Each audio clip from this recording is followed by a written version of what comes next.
일본이 튀니지를 상대로 승리를 거뒀습니다. 어떤 방법으로 튀니지를 요리한 일본일까요? 우승을 하겠다라고 당당하게 선언한 일본의 경기가 있었습니다. 그건 바로 튀니지와 일본의 경기였는데요.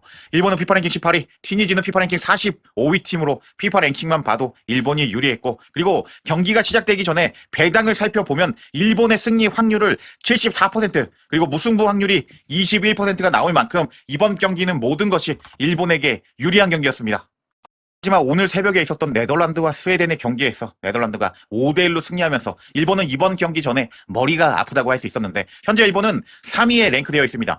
이렇게 일본이 3위로 32강에 진출한다고 가정하면 아직 32강 대진표고는 나온 것은 아니지만, 현재 다른 조의 모든 순위 현재 상황으로 계산해 보면 32강에서 노르웨이와 만나게 되는 일본입니다. 그리고 또 독일이 오늘 승리를 거두면서 이제 16강에서는 어려운 강팀 독일을 만나야 되는 일본인 것입니다. 그리고 만약 2위로 올라가면 어떻게 될까요? 일본이 2위로 올라가면 바로 이 자리에 들어갑니다. C조 1위가 브라질이 될 가능성이 현재 가장 유력한 상황이기 때문에 32강에서 브라질, 그리고 현재 상황에서 그 다음 16강 대진으로는 코트디부아르와 프랑스의 승자와 16강에서 만나야 되는 일본인 것입니다. 우승하겠다고 자신만만하게 말했던 일본이지만 32강, 16강 상대가 상당히 빡센 상대와 만날 가능성이 높은 상황인데, 이런 상황에서 튀니지 감독이 경질됐고 새로운 감독이 들어왔는데, 이 감독이 지난 카타르 월드컵에서 우승팀 메시도 사우디아라비아를 이끌면서 잡았던 감독이기 때문에 경기가 시작되기 전에 여러 가지 심리적 부담을 가지고 경기를 할 수밖에 없는 일본이었습니다. 이런 상황에서 일본이 과연 네덜란드에게 2대2로 무승부를 비길 만큼 좋은 경기력을 오늘도 보여줄지 기대가 되는 상황이었습니다.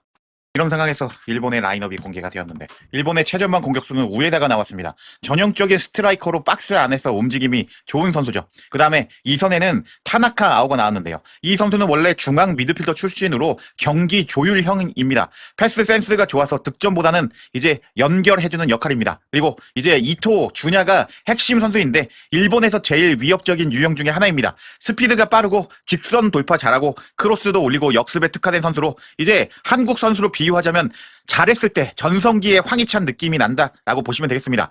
그리고 왼쪽 윙백으로는 나카무라 케이토 선수가 나왔는데, 이 선수는 침투형입니다. 박스 안으로 침투하면서 슈팅을 하는 선수인데 생각보다 득점력이 좋은 선수이고, 중앙 미들에는 카마다 다이치가 나왔는데요. 일본 공격의 이제 두뇌 플레이라고 보시면 되겠습니다. 원터치 패스 연계를 잘하고 이제 세컨 스트라이커로 플레이도 가능하기 때문에 우에다 뒤까지 올라가서 공격하는 선수가 카마다다라고 보실 수 있습니다. 그리고 또 한 명의 파트너 사노 카이슈 선수인데요. 이 선수는 활동량이 미쳤다라고 보시면 되겠는데, 이제 압박과 태클을 잘하기 때문에 이 선수가 전형적인 6번 수비형 미드필더로 뛸 거다라고 아시고 경기 보시면 좋을 것 같습니다. 그리고 이제 오른쪽에는 도안 리치가 윙백으로 나오는데, 왼발 킥이 좋은 선수로 중거리 슈팅 능력이 있고 세트피스에서도 좋은 능력을 보여줍니다. 이렇게 일본은 공격적인 조합으로 오늘 경기 나왔는데, 튀니지를 상대로 일본의 공격력이 터져줄 수 있을지 기대가 되는 순간이었습니다. 그리고 시작된 운명의 전반전. 일본 감독이 긴장한 듯이 경기를 바라봤고요. 그리고 이제 일본 팬들이 미친 듯이 응원하고 있었습니다. 이런 상황 속에서 이제 감독으로 부임한 지 얼마 안 된 튀니지의 느나르 감독 역시 긴장한 듯이 경기를 바라보고 있었습니다.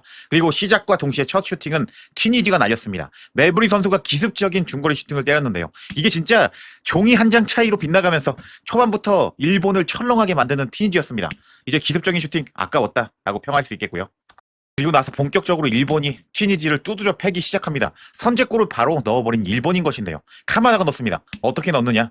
일단 왼쪽 측면 박스를 붕괴시켜서 들어온 나카무라였고요. 나카무라의 컷백. 그 컷백이 타나카의 뒤꿈치에 맞아버리면서 그대로 이제 골문 안으로 들어가면서 4분 만에 1대0으로 앞서가는 일본이었습니다. 그리고 나서 계속 일본은 공격하는 모습을 보여주었는데요. 일본 같은 경우 이번에 우에다가 박스 안에서 수비 한 명을 제끼고 컷백을 넣어줬는데, 이 공을 상대 수비가 간신히 막아내면서 골은 들어가지 않았습니다. 위협적인 일본의 공격력이었고, 그리고 또 골이 들어갈 뻔합니다. 중거리 슈팅이 때렸는데 이게 튀니지 키퍼가 간신히 손끝으로 막아내면서 라인 넘어가기 전에 막아내는 모습을 보여줬는데, 이렇게 초반부터 파상 공세를 퍼붓는 일본이었습니다. 그리고 일본은 진짜 잘하더라고요. 일단 점유율 먹고 일본이 공격할 때 빌드업 상황을 보면 이제 타나카 아오가 후방에서 조율을 해줍니다. 그리고 나서 뒤에 이타쿠라가 남아있거든요. 이 두 명만 후방에 남고 오른쪽 수비수, 왼쪽 수비수가 모두 공격적으로 올라오면서 수적 우위를 점하면서 튀니지가 나오지 못하게 가둬놓고 점유율 축구를 하는 일본이었습니다. 그리고 나서 일본은 전방 압박을 세게 걸면서 튀니지 키퍼의 롱킥을 패스 미스로 유도하면서 이렇게 초반 공격적으로 효율적으로 튀니지를 상대로 공격하는 일본이었습니다. 그렇게 경기를 압도하던 일본이 추가골을 터뜨립니다. 일본 팬들 정말 좋아하던데 부럽네요. 일본 팬들. 어떤 장면이었느냐? 일단 일본의 두 명 선수가 이토주냐랑 그리고 우에다 선수가 전방 압박을 세게 겁니다. 그러다 보니까 튀니지 수비수가 어쩔 수 없이 급하다 보니까 롱볼로 걷어내거든요. 그 상황에서 이제 일본이 공을 뺐습니다. 패스 미스를 유발해서 공을 뺐고 바로 역습이 진행이 됐는데 지금 여기 보시면은 일본 선수 두 명이 박스 안에 들어가는 움직임을 보여주거든요. 그렇게 수비의 시선을 끈 상황에서 지금 우에다가 이 위치에서 그냥 슈팅을 때렸는데 이게 그대로 골대 안으로 들어가면서 2대 0으로 앞서가는 일본이었는데 와 이게 공격수 발끝까지 날카로우면서 일본이 진짜 정말 잘하는 모습을 보여줬습니다. 그리고 나서 이렇게 울먹이는 우에다의 모습이 포착되기도 했고 일본은 계속 두 명 남겨두고 다 올라가면서 이제 튀니지가 이렇게 전원 수비를 하고 있거든요. 그런데도 불구하고 계속 공격하는 모습을 보여주는데 카마다가 여기서 등딱이 되는 선수다 보니까 이렇게 공을 감쌌는데도 불구하고 뺏기지 않고 다시 뒤로 공을 돌려주면서 튀니지 선수들이 전원 수비를 하고 있었지만 효과적으로 일본의 공을 막기가 어려웠다. 일본이 발기술도 좋잖아요. 그러다 보니까 공을 다루는 기술이 워낙 좋다 보니까 튀니지가 이렇게 계속 수비만 할 수밖에 없었습니다. 이렇게 전반전은 2대 0으로 끝났는데 통계 살펴보겠습니다. 전반 통계 살펴보면 일본이 점유율 66% 먹고 슈팅 5개, 튀니지가 하나 나오면서 경기 내내 전반에 그냥 압도한 일본이다라고 평가할 수 있거든요. 튀니지 이번 경기 지면 탈락이거든요. 그러다 보니까 튀니지는 후반에 선수 한 명을 공략해야 됩니다. 그건 바로 후방에서 경기를 조율하는 타나카인데요. 지금 카마다한테 이렇게 5명이 붙기보다는 한 명이 타나카에게 붙으면서 후방에서 경기 조율하지 못하게 하면서 일본의 템포 뺏고 그 다음에 턴오버 상황 발생시켜서 공격을 시도하는 것이 튀니지가 할 수 있는 방법이라고 할 수 있는데 과연 후반에 그렇게 튀니지가 경기를 다시 원점으로 돌릴 수 있을지 기대가 되었습니다. 그리고 시작된 후반전 튀니지도 공격을 시작합니다. 근데 일본 미들이 강하게 압박을 하면서 중앙으로 못 들어오는 튀니지는 오른쪽으로 밖에 공격할 수밖에 없었고요. 잘 막아내는 일본이었고 또 일본의 미드필더의 패스가 빛납니다. 타나카 아오가 이제 전방에서 내려와 있는 우에다에게 패스를 넣어줬고요. 우에다가 그것을 원터치로 순간 공간으로 들어가고 있는 이토주냐에게 패스. 이토주냐가 그렇게 공간 침투해서 키퍼와 1대1 상황에서 밀어넣은 골이 그대로 들어가면서 3대 0으로 앞서가는 일본이었는데 와 일본을 공략하려면 타나카를 막아야 된다고 제가 전반 분석에서 말씀드렸죠. 또 타나카의 후방 빌드업에 당하면서 이렇게 3대 0으로 벌어지는 일본의 미드필더 조합은 정말 대단했습니다.